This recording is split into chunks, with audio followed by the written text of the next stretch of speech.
Kyle Echari naglabas ng sama ng loob sa mga bumabatiko sa kanya matapos niyang ipakilala sa pamilya si Bella Padilla. Narito ang iSpotted Report ni Anton. Masama ang loob ni Kyle Echari matapos na mabigyan ng mali siya at mabas si Bella Padilla nang isama niya ito at makilala nito ang kanyang mga magulang.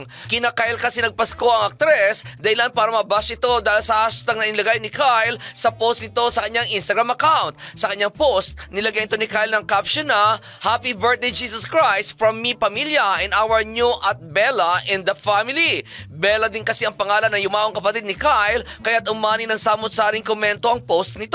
May iba na nagsabing baka magkarelasyon na ang dalawa dahil ipinakilala na si Bella sa pamilya, habang iba naman ay binabatiko sa naturang post dahil tila pinapalitan na raw ni Kyle ang yumaong kapatid nito na si Bella. Dito na nagsalita si Kyle na gusto niyang manahimik dahil Pasko at gusto niyang maging maganda ang pagtatapos ng taon. Kasabay nito ang tila pagbabata ni Kyle ang sabihin nito na bahala na raw ang mga basher na magsalita at mag-isip ng tungkol sa kanya, pero wag na wag lang daw umanong idamay ang kanyang pamilya, lalo na ang kanyang kapatid na ngayon ay anghel na si Bella.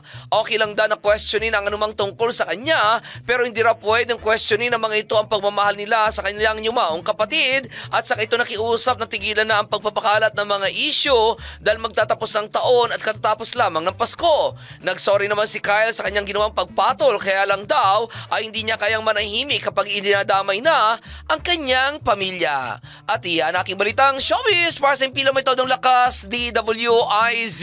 Ako si Anton, nagbabalita ng tama, naglilingkod ng tama.